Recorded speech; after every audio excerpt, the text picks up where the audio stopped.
Hey guys and girls, welcome back to Pop Culture Pandit. House of the dragon episode 3 is here और ये episode show के first ever big battle और कुछ symbolism से भरा हुआ था। एपिसोड के शुरुआत में हमें देखने मिलता है कि क्रघास ड्रहार के ट्रायर्की वाले सोल्जर्स ने हाउस वेलेरियन के किसी जहाज को डिस्ट्रॉय कर दिया है, जो कि हम इस वेलेरियन सिजिल को देख के जान ही सकते हैं। क्रघास ड्रहार यहाँ पे एक वेलेरियन सोल्जर को टॉर्चर करके क्रैप्स को खिलाता होता है, बट तभी डेमोन करैक्सिस पे बैठ के वहां पे आता है और तबाही शुरू हो जाती है। यहाँ पे वो बंदी बनाया हुआ वेलेरियन सोल्जर चिल्लाता है, प्लीज सेव मी, बट करैक्सिस उसी पे लैंड होता है और वो बंदा वही के वही मर जाता है। ये बहुत ही सही चीज दिखाई थी।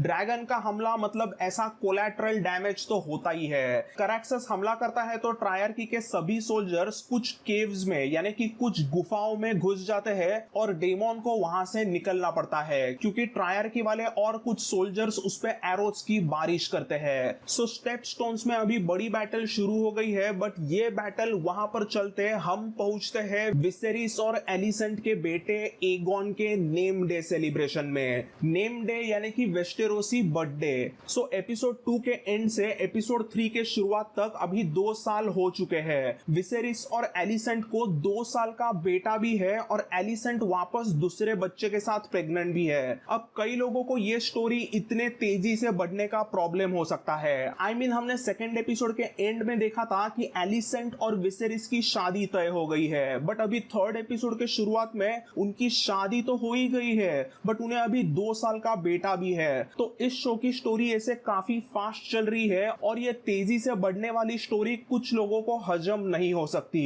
सो friends, let me tell you कि ये शो ऐसे ही होने वाला है। मैंने कई बार आपको बताया कि हाउस ऑफ द ड्रैगन का show fire and blood book पे बेस्ट है और इस बुक में ऐसे ही इवेंट्स तेजी से आगे बढ़ते हैं। बेसिकली फायर एंड ब्लड इस दुनिया की एक हिस्ट्री बुक है जो सिटाडेल के आर्च मास्टर ग्लिनडेन ने लिखी है। उन्होंने भी इस बुक में बड़े बड़े इवेंट्स ऐसे ही क्विकली कवर किए हैं और उसे एक तरीके से हिस्ट्री की तरह लिखा हुआ है। सो इसीलिए इस शो में भी हमें पेस ऑफ द स्टोरी ऐसे ही एकदम फास्ट दिखेगी। हमें सारे इवेंट्स ऐसे ही क्विकली देखने मिलेंगे। सो अभी आते हैं वापस अपने आज के एपिसोड में। इस नेम डे सेलिब्रेशंस में हम ऑटो के बड़े भाई हॉबर्ट हाईटावर को मिलते हैं, जो अभी लॉर्ड ऑफ ओल्ड टाउन रहता है। ये हॉबर्ट ऑटो को सीधा बोलता है कि मेरे भतीजे एलिसेंट का बेटा एगोन ही हेयर टू द थ्रोन बनना चाहिए। राजा रेनिरा को छोड़ के एगोन को हेयर टू द थ्रोन बनाए, ऐसा ऑटो को इन्फ्लुएंस करना है। ऐसी सब बातें हॉबर्ट ऑटो को बताता है। देन यहीं पर हम मिलते हैं टाइलैंड लैनिस्टर से। Finally the Lannisters are here. So 2 साल पहले लेना वेलेरियन का प्रपोजल ठुकराने के वजह से लॉर्ड कॉर्लिस वेलेरियन ने गुस्से में अपना मास्टर ऑफ शिप्स का पद त्याग दिया था। लॉर्ड कॉर्लिस के ही इस मास्टर ऑफ शिप्स के पोजीशन पर इस टाइलैंड लैनिस्टर को लिया जाता है। टाइलैंड राजा को स्टेप स्टोन्स की न्यूज बताता है और कहता है कि पिछले 1.5 साल से डेमोन और कॉर्लिस स्टेप स्टोन्स में लड़ रहे हैं, तो उन्हें हमारी अभी मदद चाहिए। ऐसा सब वो राजा को कहता है, बट यहाँ पे किंग विसेरिस बोल देता है, It's been 3 years. It can wait another 3 days. ये ऐसा एक स्टेटमेंट मंदबुद्धि विसेरिस के बारे में सब कुछ बता देता है। किंग विसेरिस मतलब इनएक्शन और total lack of decision making. Master of ships Tyland उसे स्टेपस्टोन्स में रॉयल हेल्प भेजने की सलाह देता है, बट विसेरिस को स्टेपस्टोन्स के बैटल की परवाह नहीं। यहाँ पर वो मस्त रॉयल हंट का प्रिपरेशन करता होता है। सो वेस्टेरोसी परंपराओं के अनुसार प्रिंस के नेम डे यानी कि बर्थडेज पर रॉयल हंट यानी शिकार करना बहुत पवित्र माना जाता है। इसीलिए ऐसे शिकार करने की प्लानिंग शुरू होती है। बट राजा यहाँ पे पूछता है कि रेनिरा कहाँ पे है। Tell me, where in the 7 hells Rhaenyra might be?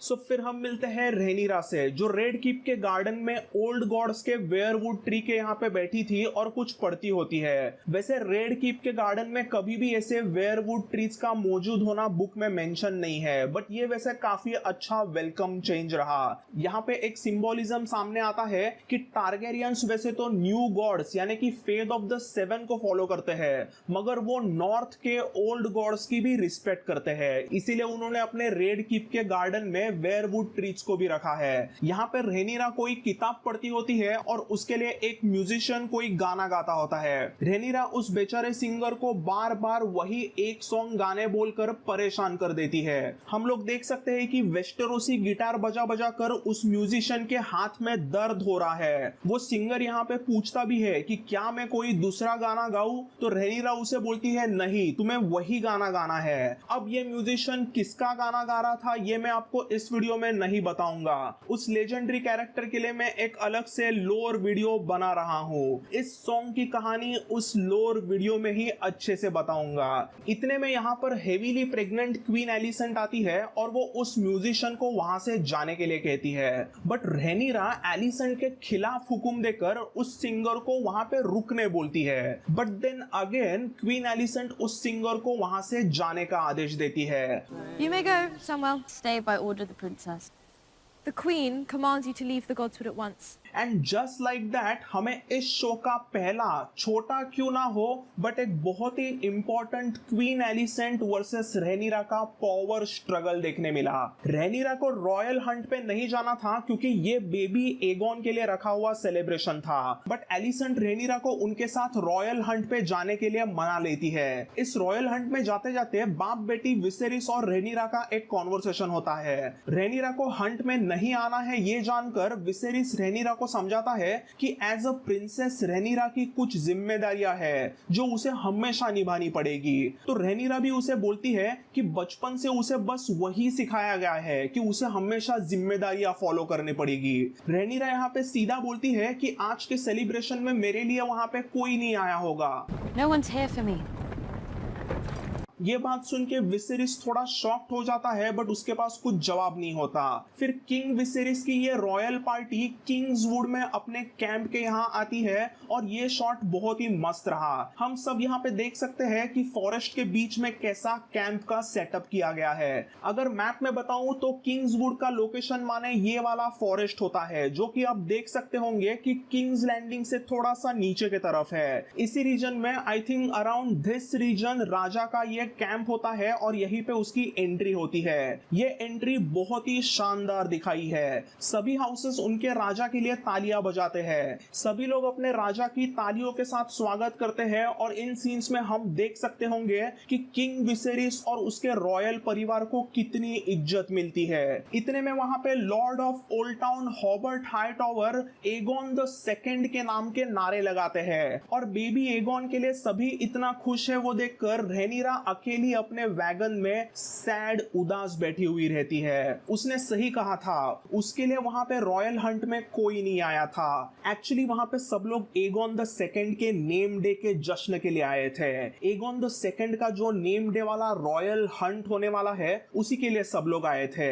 Rhaenyra को तो कोई पूछ भी नहीं रहा था। सभी लोग अभी मन ही मन राजा के फर्स्ट बॉर्न सन एगोन को ही हेयर टू द थ्रोन समझने लगे थे, जबकि actually heir to the throne Rhaenyra है। यहाँ पे मैं और एक इंफॉर्मेशन दे दूं कि ये एगोन एक्चुअली सेकंड एगोन नहीं था। सो पहला एगोन था ओरिजिनल एगोन द कॉन्करर। फिर एगोन के बेटे एनिस के बड़े बेटे का भी नाम एगोन रखा गया था जिसे एगोन द अनक्राउंड भी कहते हैं। और फिर उसके बाद में ये विसेरिस और एलिसेंट का एगोन एक्चुअली तीसरा एगोन था, बट फिर भी इसे स्टूपिडली सब लोग एगोन द सेकंड कहते हैं। एगोन द अनक्राउंड यानी कि एक्चुअल सेकंड एगोन को मेगोर ने बैटल बिलो गॉड्स आई में जला दिया था, इसीलिए उसे कोई ज्यादा भाव ही नहीं देता। और इसी वजह से song of ice and fire के हमारे कम्युनिटी में इस एगोन द अनक्राउंड को एगोन द 1.5 भी कहा जाता है। फिर हम एक फीस्ट में पहुंचते हैं जहां पर रेनिरा के एंट्री के वजह से एनवायरनमेंट थोड़ा सा ऑकवर्ड हो जाता है। यहाँ पर दूर से जेसन लैनिस्टर वाइन का सिप मारते हुए रेनिरा को घूरता होता है, विच मीन्स ये बंदा रेनिरा में डेफिनेटली इंटरेस्टेड है। क्वीन एलिसेंट कुछ औरतों के साथ में वहां पे गपशप करती होती है और वहां पे लेडी कीरा लैनिस्टर जोआना स्वॉन की स्टोरी सबको बताते हैं। मैंने अपने क्रगास ड्राहर एक्सप्लेन्ड वाले स्टोरी में आपको बताया था कि कैसे हाउस स्वॉन के लेडी जोहाना स्वॉन को क्रगास ड्राहर के साथियों ने पकड़ लिया और उस बेचारी को लीस के ब्रोथल में बेच दिया, जहां पर लेडी जोहाना एक बहुत फेमस ब्लैक स्वॉन नाम की प्रोस्टिट्यूट बनती करती है। उसी इंसिडेंट के बारे में यहाँ पे लेडी लैनिस्टर अपने सभी दोस्तों को बताती रहती है। औरतों के ग्रुप में ऐसे ही यहाँ पर गॉसिप शुरू होती है और तभी वहां पे आता है लैरी स्ट्रॉन्ग, जिसे द क्लब फुट भी कहते हैं क्योंकि उसका एक पैर ट्विस्टेड होता है। Larys lord of Harrenhal master of lords Lyonel Strong का सबसे छोटा बेटा होता है। लैरिस यहाँ पे लेडीज का ग्रुप ज्वाइन करता है क्योंकि वो लॉर्ड्स के साथ में हंटिंग पे जा नहीं सकता। ऐसे ही यहाँ पे औरतों की गपशप शुरू होती है और वहां पे लेडी सीरा लैनिस्टर भी होती है जो कि टाइलैंड और जेसन की माँ है। वो यहाँ पर ज्ञान देने लगती है कि किंग विसेरिस को स्टेप स्टोन्स का फाइट ज्वाइन करना चाहिए और लेडी रेडविन भी पूछती है कि विसेरिस ने अब तक उस वॉर के बारे में कुछ किया क्यों नहीं है। ये सब वैसे तो सही बातें थी बट रेनिरा इन औरतों से अपने पिता विसेरिस का क्रिटिसिज्म नहीं सुन सकती। वो लेडी रेडविन को सीधा सुना देती है कि आपने आज तक क्या किया है लेडी रेडविन, आप तो बस यहाँ पर आके केक खाते रहो, आपने रेल्म के लिए क्या किया है। ये सब सुन के सभी शॉक्ड रह जाते हैं और वहां पे क्लब फुट लैरिस मस्त कुकी खाता है। सही में Rhaenyra doesn't take shit from anyone, वो सबको सुना देगी। देन अगले ही सीन में as predicted Jason Lannister Rhaenyra के साथ में फ्लर्ट करने आता है। वो रेनिरा को लैनिस्पोर्ट की वाइन ऑफर करता है और अपनी हीरोपंती शुरू करता है। अब फ्लर्टिंग तक बात सही थी बट स्टूपिड जेसन सीधा रेनिरा को इनडायरेक्टली प्रपोज कर डालता है। Lady wife. अरे नहीं यार जेसन, ऐसे पहले ही डेट में लड़की को शादी के बारे में नहीं पूछते। बट कोई नहीं, लॉन्डो के साथ ऐसे जल्दबाजी हो जाती है। ऑब्वियसली रेनिरा ऐसी नॉनसेंसिकल बातें सुन के वहां से गुस्से में निकल जाती है और वो सीधा अपने पिता किंग विसेरिस के पास आती है। वो गुस्से में पूछती है कि आपने मेरे लिए जेसन को चूज किया था क्या। रेनिरा के ऐसे तेवर के वजह से किंग विसेरिस भी गुस्सा हो जाता है और यहीं पर सभी के बीचों बीच वो दोनों एक दूसरे के साथ झगड़ा करने लगते हैं। इस झगड़े का सबसे बड़ा रीजन था रेनिरा की शादी। विसेरिस रेनिरा को समझाता है कि तुम्हारी अब उम्र हो चुकी है और अभी तुम्हें शादी करनी होगी। कुछ ही टाइम में यह झगड़ा इतना ज्यादा गर्म होता है कि सर ऑटो उनके बीच में इंटरफेयर करते हैं। अपने पापा के साथ हुए ऐसे झगड़े के वजह से रेनिरा गुस्से में एक घोड़े को लेती है और वहां से वो सीधा भाग जाती है। तभी सर क्रिस्टोन कोल भी उसका पीछा करने लगते हैं क्योंकि सर क्रिस्टोन किंग्सगार्ड तो है बट वो राजा के हुक्म के अनुसार रेनिरा के स्वॉर्न शील्ड होते हैं। सो रेनिरा की सेफ्टी सर क्रिस्टोन का सबसे पहला फर्ज होता है। इस चेस के बाद में सर क्रिस्टोन कोल कैसे तो करके रेनिरा को रोक देते हैं। हम यहाँ पर एक रिवर को देख सकते हैं जो कि किंग्सवुड की रिवर वेंड वाटर है जो हम इस मैप में भी देख सकते हैं। सो इस मैप को देखें तो रेनिरा और क्रिस्टन कोल यही कहीं आसपास है। यहाँ पर रेनिरा और क्रिस्टन के बीच में कुछ क्यूट सी बातें होती है। रेनिरा क्रिस्टन को कहती है कि पिता विसेरिस उसके मर्जी के बिना उसकी शादी कराने की प्लानिंग कर रहे हैं। मैं प्रिंसेस ऑफ ड्रैगनस्टोन हूँ बट मेरे पास तो कुछ पावर ही नहीं है। तब सर क्रिस्टन कोल उसे समझाते हैं कि उसके जगह पे आने के लिए वेस्टेरोस की कोई भी लड़की कुछ भी कर बैठेगी, उसके पास बहुत अच्छी पावर है। सर क्रिस्टन कोल उसे समझाते हैं कि रेनिरा की जगह अभी भी पावरफुल है और उसी के वजह से सर क्रिस्टोन खुद वहां पे आज किंग्सगार्ड बन के मौजूद है। सो ऐसे सब बातों से रेनिरा बहुत खुश हो जाती है और फिर हमें पता चलता है कि रॉयल हंट के दौरान सोल्जर्स को कहीं पे तो व्हाइट स्टैग दिखा है जो एक अच्छा सिंबल माना जाता है। अपेरेंटली ये व्हाइट स्टैग बहुत ही बड़ा और खूबसूरत है। फिर उस रात किंग विसेरिस जम के वाइन पीने लगते हैं और हम यहाँ पर जेसन और टाइलन लैनिस्टर को देख सकते हैं। पता नहीं कैसे बट ये लैनिस्टर्स के फैमिलीज में हमेशा कोई ना कोई ट्विंस पैदा होते हैं। Remember these twins from game of thrones, वो तो थे गेम ऑफ थ्रोन्स में। अभी even house of the dragon में भी हमें टाइलैंड और जेसन लैनिस्टर यहाँ पे देखने मिल रहे हैं जो कि लैनिस्पोर्ट के ट्विंस है।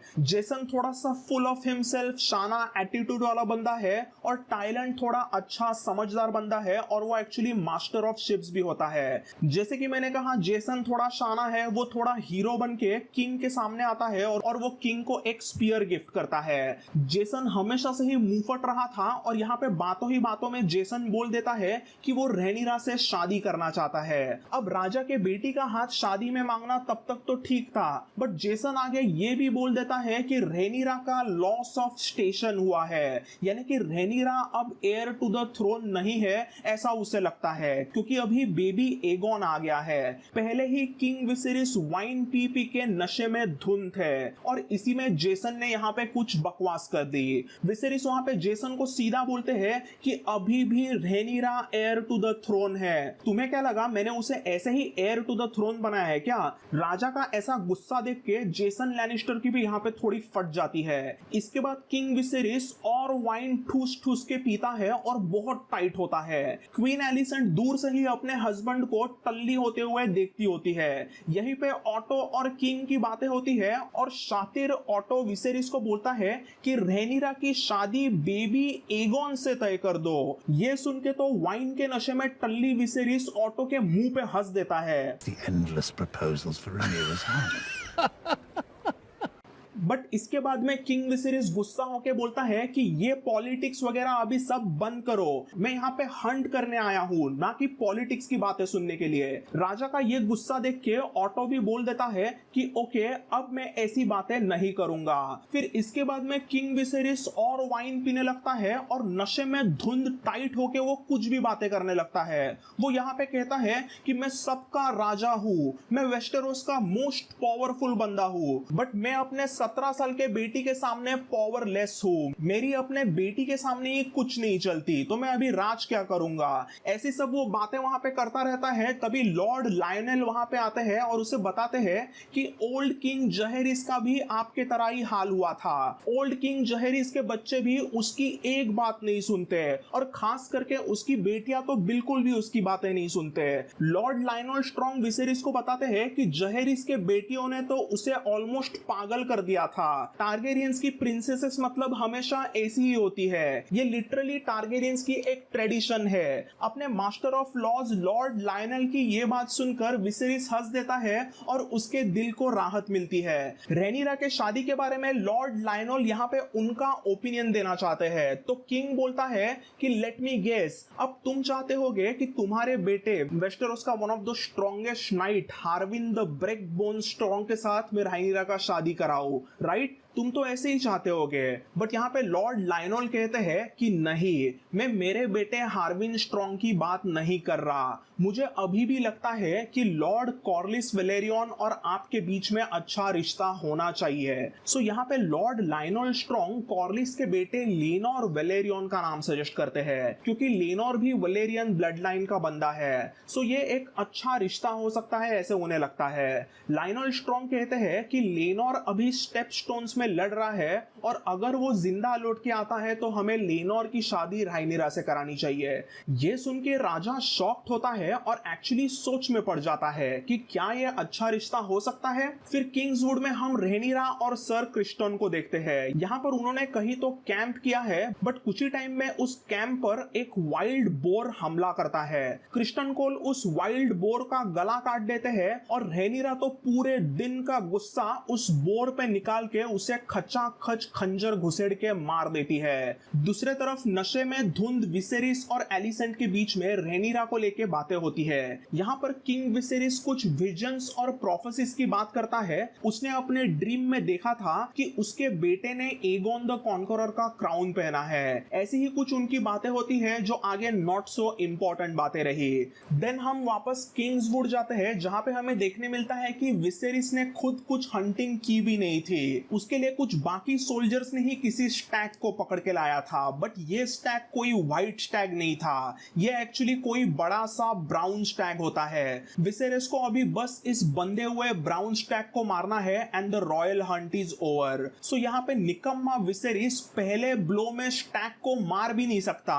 उसे कोई तो सलाह देता है कि थोड़ा सा लेफ्ट में मारो ताकि ये स्टैग मर जाए। उसके बाद ही फिर फाइनली किंग विसेरिस अपने बेबी एगोन के लिए इस बड़े ब्राउन स्टैग को मार गिराता है एंड इसके बाद में रॉयल हंट खत्म होती है। दूसरे तरफ सुबह सुबह रेनिरा और क्रिस्टन कोल अभी कैंप के तरफ निकले होते हैं और वहां पे उनके सामने एक व्हाइट स्टैग आता है। ये एक बहुत ही खूबसूरत सिंबोलिज्म था। रेनिरा के सामने व्हाइट स्टैग आता है जो कि पवित्र माना जाता है, बट बेबी एगोन के लिए ब्राउन स्टैग के लिए मारना पड़ा।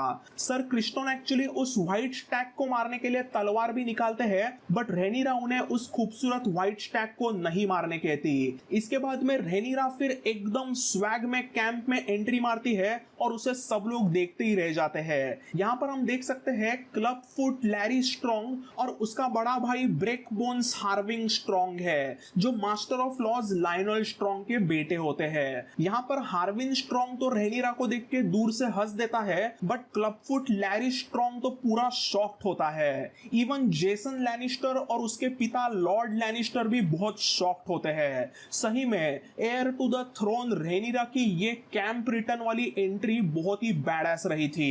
इस रॉयल हंट के बाद में सभी रेड किप में लौट के आते हैं और सर ऑटो अपने बेटी क्वीन एलिसेंट को मिलने जाते हैं। ऑटो यहाँ पे एलिसेंट को बताते हैं कि तुम्हें अब राजा को बेबी एगोन को एयर टू द थ्रोन बनाने के लिए इन्फ्लुएंस करना पड़ेगा। रेनिरा को एयर टू द थ्रोन के पोजीशन से हमें हटाना होगा। एलिसेंट एक्चुअली यहाँ पे रेनिरा के तरफ से बात करके बोलती है कि रेनिरा एक्चुअली एक अच्छी क्वीन हो सकती है, बट ऑटो बोलते हैं Rhaenyra is a woman. This was really sad, but ये वेस्टेरोस की सच्चाई थी। ऑटो का ये मानना था कि रेनिरा अगर आयरन थ्रोन पे बैठेगी तो पूरा रेल्म जलेगा। सो वो एलिसेंट को कन्विंस करता है कि राजा का डिसीजन उसे चेंज करना पड़ेगा। Aegon first born son of the king है और इसीलिए जो भी हो अगला राजा एगोन ही होगा। ऐसा कह के वो एलिसेंट के दिमाग में जहर घोलता है। फिर एलिसेंट और किंग विसेरिस की बातें होती है जहां पर एलिसेंट को समझता है कि स्टेपस्टोन से कोई एक लेटर आया रहता है जिसमें डेमोन और कॉर्लिस को आयरन थ्रोन की मदद चाहिए ऐसा कुछ लिखा होता है। आई थिंक ये वाला लेटर कॉर्लिस के छोटे भाई वेमोंड ने भेजा था जो हम आगे देखेंगे। सो पागल विसेरिस यहाँ पे बोलता है कि मैं इनको क्यों मदद भेजूं, उन्होंने मेरे परमिशन के बिना वॉर शुरू किया तो उन्हें जो करना है करने दो, मैं इनको वापस हेल्प अभी क्यों भेजूं। ऐसी सब स्टूपिड बातें सुनने के बाद में क्वीन एलिसेंट अपने पति को समझाती है और क्वेश्चन करती है कि क्या रेल्म के लिए क्रैब फीडर का जिंदा होना अच्छा है या फिर मरना उसका अच्छा है। यह सुनने के बाद विसेरिस को रियलाइज होता है कि अभी आयरन थ्रोन को इस बैटल ऑफ स्टेपस्टोन्स में हिस्सा लेना पड़ेगा। अगले ही दिन विसेरिस डेमोन के लिए एक संदेशा भेजता है। यह संदेशा लेके दरबार से कुछ लोग निकल जाते हैं और तभी वहां पर रेनिरा आती है। किंग विसेरिस अपने बेटी को बताता है कि वो डेमोन के लिए मदद भेजने वाला है तो क्या वो सही कर रहा है। तो इसके जवाब में रेनिरा बोलती है कि मेरे ओपिनियन से क्या होगा, मेरे कुछ भी कहने से कोई कॉन्सिक्वेंस में फर्क तो पड़ने नहीं वाला। विसेरिस यहाँ पे हंस के बोलता है कि डेमोन ने मेरे नाक में पहले ही इतना दम कर दिया है तो क्या तुम्हें भी वही करना है क्या। विसेरिस रेनिरा को पूछता है कि हमारे बीच में हर चीज एक बैटल क्यों होनी चाहिए। तब रेनिरा गुस्से में बोलती है कि तुमने मुझे कैसरली रॉक पे भेजने की साजिश की, तो इसके लिए पापा विसेरिस रेनिरा से माफी भी मांगते हैं। I am sorry, Rhaenyra.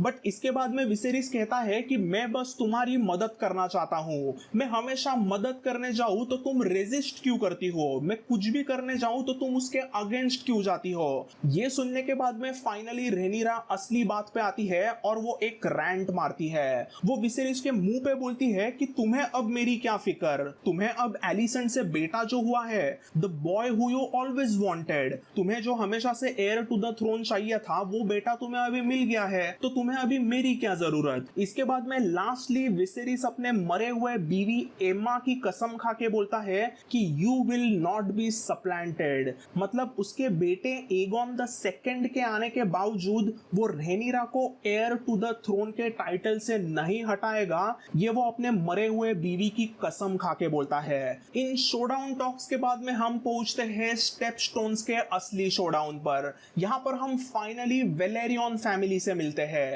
ये है वेमॉन्ड वेलेरियन जो कि कॉर्लिस का भाई है, और ये है लेनोर वेलेरियन जो कॉर्लिस और रेनिस का बेटा है। वेमॉन्ड वेलेरियन यहाँ पे बोलता है कि ये वॉर अभी नॉनसेंसिकल वॉर हुआ है, हम पिछले 1.5 साल से ये वॉर लड़ रहे हैं, बट हमेशा हम कुछ भी बैटल करने जाते हैं तो ट्रायर्की वाले सीधा केव्स में चले जाते हैं, और इसी वजह से हमारे ड्रैगन्स का तो कुछ फायदा ही नहीं होता, और हमारे कितने लोग डेमोन के इस वॉर के लिए मरेंगे। ये सुनने के बाद में कॉर्लिस अपने भाई को सीधा सुना देता है। उसने कहा कि तुम ऐसी फालतू की म्यूटिनी की यानी कि बगावत की भाषा मत करो, मैं तुम्हें वार्न कर रहा हूं, हमें एकजुट के रहना है, ये समझ के लो। इतने में वहां पर करैक्सस आता है और डेमोन हमेशा के तरह बैड एस एंट्री मारता है।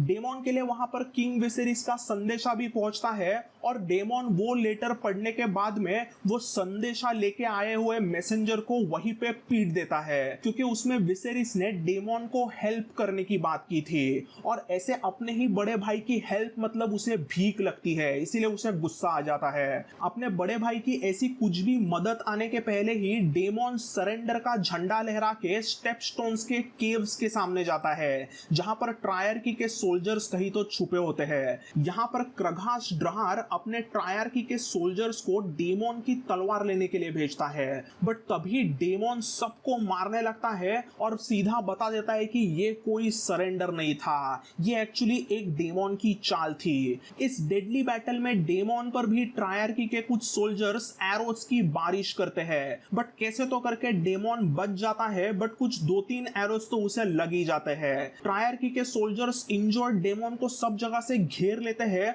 बट तभी वहां पर वेलेरियन सोल्जर्स आ जाते हैं, और तो और उनके साथ आता है इस शो का तीसरा ड्रैगन। कॉर्लिस और रेनिस वेलेरियन का बेटा लेनोर भी ड्रैगन राइडर होता है। आफ्टर ऑल उसमें अपने माँ के साइड से टारगेरियंस का ब्लड ऑफ द ड्रैगन जो होता है। लेनोर के ड्रैगन का नाम है द सी स्मोक। लेनोर अपने इस सी स्मोक ड्रैगन पे बैठ के यहाँ पे तबाही मचा देता है, और इसी में डेमोन दूर से क्रघास ड्रहार को नोटिस करता है। डेमोन क्रैप फीडर के पीछे एक केव में चला जाता है, और उनके बीच में एक कोई ऑफ स्क्रीन बैटल होती है जिसमें डेमोन आसानी से क्रघास ड्रहार को मार गिराता है। बुक में हमें बताया है कि ये बैटल वैसे काफी वन साइडेड रही थी, और डेमोन ने इजीली क्रैप फीडर को बिहेड कर दिया। तो दोस्तों, that's all in today's recap and breakdown, and thanks for watching this video. I will see you all in the next one. Peace.